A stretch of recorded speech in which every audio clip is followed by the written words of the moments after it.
A'udzu billahi minasyaitonir rajim. Qala al-musannifu rahimahullahu taala wa nafa'ana bihi fi ulumihi fid dharaini. Amin amin ya rabbal alamin. Wa minal khamsina 'ishruna adad wa hadhihi al-'ishrin wa hiya al-'adamu diddul wujud wa thaniyah al-huduth diddul qidam wa thalithatu al-fana'u diddul baqa wa rabi'ah al-mumathalah diddul mukhalafah fayastahilu alaihi ta'ala an yumathila al-hawadith fi syai'in mimma ittasafu bihi fala yamurru alaihi ta'ala zamanun wa laysa lahu makanun wa laysa lahu harakah wala sukunun wala yattasifu bil alwan. Jadi penjelasan di sini tentang akidah yang khamsin, yang 50 itu, maka termasuk dia adalah 20 sifat yang mustahil bagi Allah Subhanahu wa taala. Dan 20 yang mustahil ini adalah adad. Adad itu jamak dari diddun, artinya lawan. Lawan daripada sifat yang 20 wajib bagi Allah, atau perbandingannya daripada kebalikan daripada sifat 20 yang wajib bagi Allah, maka ada yang mustahil 20 bagi Allah Subhanahu wa taala. Apa yang mustahil? Yang pertama al-adamu, yaitu Allah Subhanahu wa taala mustahil adam. Adam artinya tiada. Itu pakai ain. Adam itu artinya tiada. Adamu. Tapi kalau pakai alif, Nabi Adam. Tapi kalau ain itu artinya tiada. Kalau Nabi Adam itu pakai alif, alif dal mim, Adam. Artinya kulit tanah. Tanah yang subur itu namanya adim, Adam. Karena diambil, diciptakan dari tanah yang subur, kulitnya. Tanah yang nomor 2 dari atas ini kan tanah di 2 lapis kulitnya. Maraima ini berdua 2 kulit. Kulit saat ini kan dia berfungsi namanya bau tokek kan. Tapi ada yang putih le bawah nih yang bersama dengan darah itu namanya adim. Kulit ari. Nah, kulit ari apa namanya? Itu namanya adim. Tanah ini begitu. Jadi di bawahnya ini ada tanah yang menyuburkan, ya datangan sari-sari makanan. Namun di atas ini kayak debu, enggak termasuk. Tapi kalau atau turop, kalau bahasa Arab tuh, turop itu ya debu yang di atas itu. Tapi kalau bawah yang kedua itu namanya adim. Makanya Nabi Adam tuh diciptakan dari tanah yang kedua itu. Makanya dinamakan Adam. Nah, kalau Adam pakai ain tuh namanya artinya tiada atau tidak ada. Maka mustahil Allah itu tiada. Itu al-adamu diddul wujud. Itu adalah lawan daripada wujud. Artinya karena Allah ni wajib ara, wajib ada, maka mustahil Allah Ta'ala itu tiada. Wajib Allah itu wujud, maka mustahil Adam. Mustahil tiada. Jadi Adam itu artinya tiada. Nah, itu mustahil. Yang nama mustahil itu akal itu tidak menerima tentang keberadaannya, nama mustahil. Keberadaan sesuatu itu akal tidak terima, itu nama mustahil. Jadi ndek narak jalanan ndek bau itu namanya mustahil. Itu dulu harus kita pahami namanya mustahil. Nah, kalau tidak bisa atau tidak mungkin itu masih bisa. Tapi kalau mustahil itu sudah tidak ada jalannya untuk bisa, itu namanya mustahil. Sudah tertutup. Karena keberadaannya itu akan ditolak oleh akal. Itu namanya mustahil. Maka mustahil tiada, Allah itu mustahil. Dan nike semua kita sepakati. Mau narak kena Allah dek narak Noah. Artinya semua menolak kecuali ateis, kecuali komunis yang mengatakan Allah tidak ada itu. Tapi kalau selain itu agama apapun meyakini tentang adanya pencipta itu. Cuman menyipati pencipta itu yang berbeda. Tapi meyakini tentang adanya Tuhan pencipta itu semua agama itu meyakini, membenarkan. Cuman menyipati pencipta itu, Allah itu yang, Tuhan itu yang berbeda. Kalau ateis memang atau komunis sudah meyakini tidak ada pencipta gitu. Itu bedanya.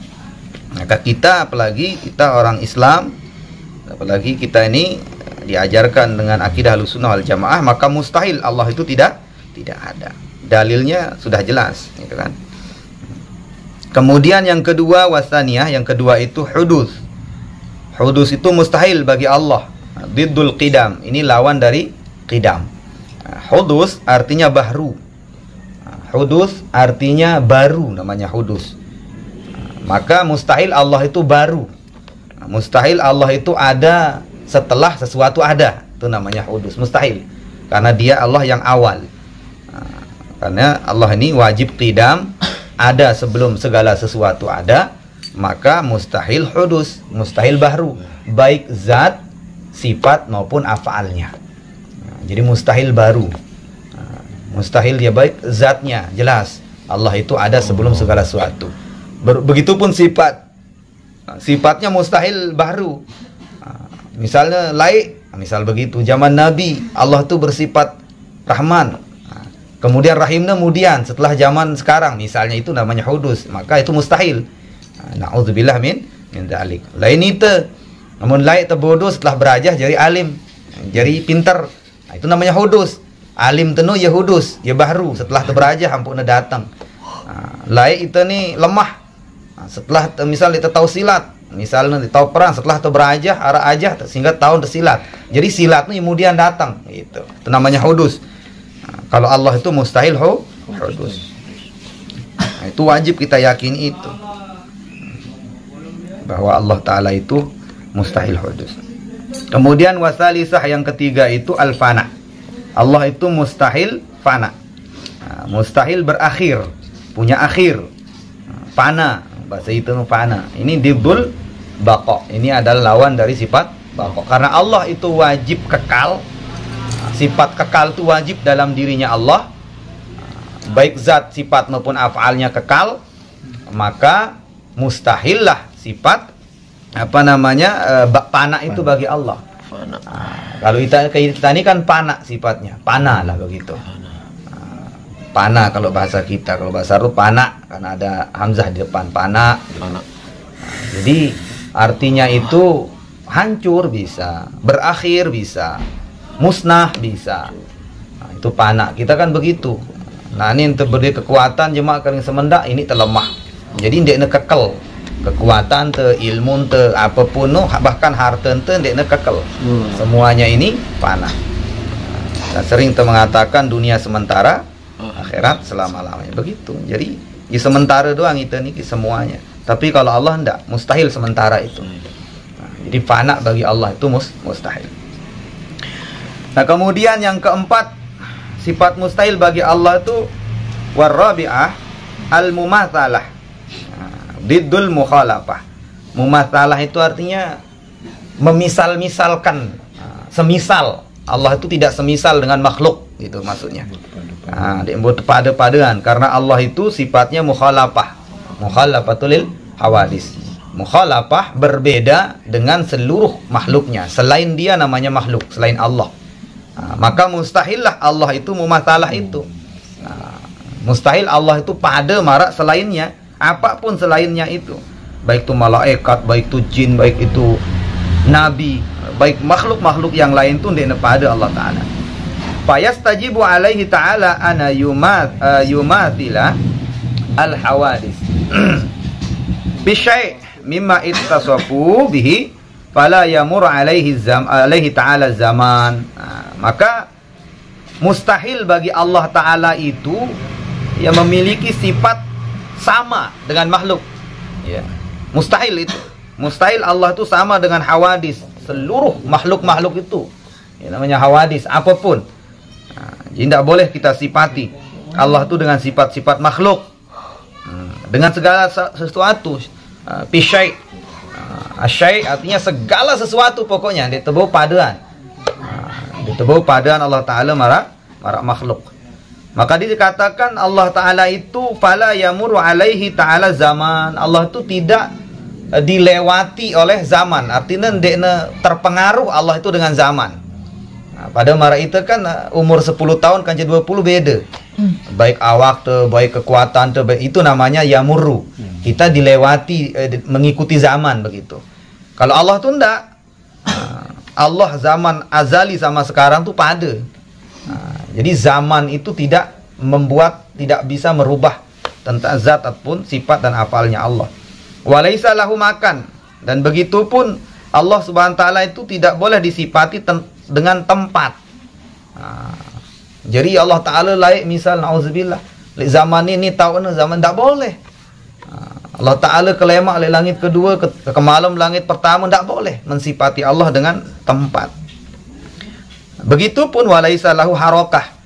Harakah itu bergerak, tidak boleh mensifati Allah dengan gerak itu. Allah tuh bergerak ke kiri ke kanan nggak boleh. Wala sukun, dan diam pun nggak boleh disifati.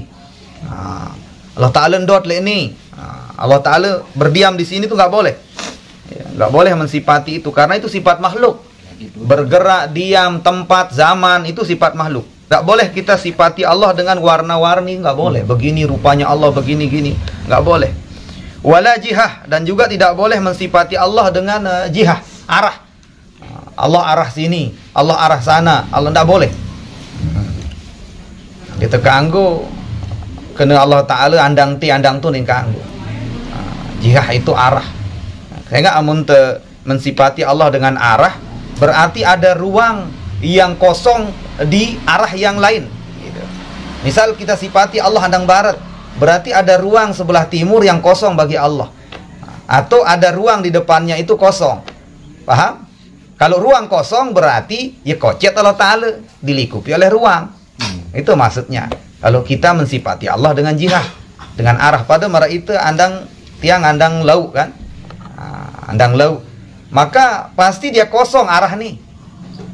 Kosong kan di depan saya tidak apa-apa, berarti saya kode dilingkupi oleh ruang, oleh arah itu. Paham? Sedangkan Allah itu maha besar dari segalanya gitu, melingkupi segala makhluk. Ini Rabbi fauqi, kalamun munkar yukhafu ala man ya'taqidahu al-kufr. Jadi tidak boleh juga kita mengatakan bahwasanya Allah berada di fauqul jirim. Jirim itu artinya benda. Tidak boleh kita mengatakan Allah itu di atas sesuatu. Gitu. Apapun itu namanya jirim. Jadi kan makhluk ini ada 5 macam makhluk. Ada namanya jirim, kemudian jisim, kemudian ada namanya latif, ada namanya fuad, kan sudah saya zakarahkan itu. Itu makhluk semua itu. Nah, semuanya itu makhluk. Maka nggak boleh kita mensifati Allah itu berada di atas jirim, di atas suatu benda, misal arash itu benda. Nggak boleh kita meyakini Allah di atas arash. Karena kalau kita meyakini Allah di atas arash, berarti Allah itu kecil. Karena ada sesuatu di bawah arash. Kayak langit kita ini berarti kode geti Allah Ta'ala menejak berada di suatu tempat ataupun arash. Bahkan dikatakan kita nggak boleh mengatakan bahwasanya saya berada di bawahnya Allah gitu. Seperti perkataan orang yang amah, ya orang yang awam, orang yang nggak pernah belajar akidah maksudnya, au inni rabbi fauqi.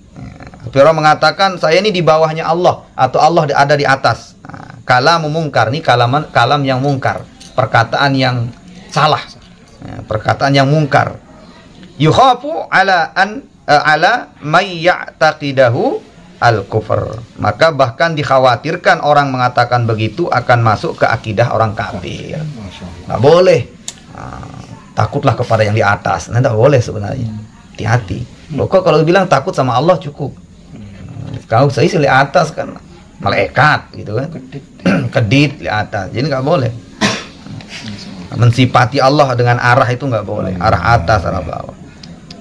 Dan secara akal juga kalau kita mengatakan atas, ya bagaimana dengan yang selain negara misalnya kan dunia ini bulat gitu kan. Di bawah ini arah negara. Mbe para atas sih kan pasti bawa menurut itu selain atas. Ya kan? Kan negara ini bulat, bumi ini bulat kan? Kita Indonesia di sini di bawah ini ada negara. Ya kan? Kalau dia mengatakan atas mbe, kan bawah menurut dia. Kita atas ini, kalau dia kan bawah. Jadi nggak boleh. mensifati Allah. Jadi cukup sudah mengatakan bahwa takutlah kepada Allah. Jangan malu-malu mengatakan Allah. Jangan rubah-rubah takut sama yang di atas. Yang di atas siapa kan? Jadi harap marah video ngejarin saya tidak takut sama yang di atas nih kan. Marah-marah nengat lemudi tahun. Begitu. Jadi di atas itu yang makhluk. Tuhan kita tidak punya tempat. Artinya tidak butuh tempat. Tidak butuh gitu.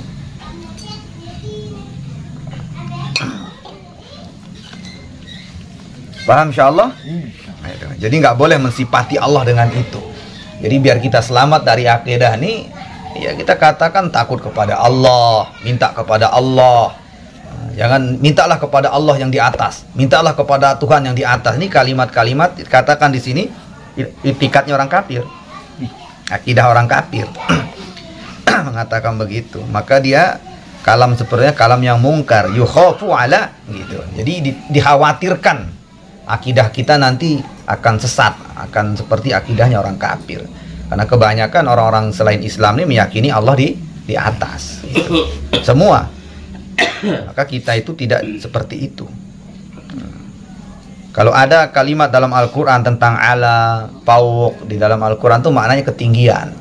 Allah tuh maha tinggi, itu maksudnya. Nah, kalau ada mengatakan atas seperti Ar-Rahmanu alal arsistawa, Allah berada di atas arasy. Nah, itu maksudnya lah ketinggian Allah. Istawa ay istaula, menguasai maksudnya.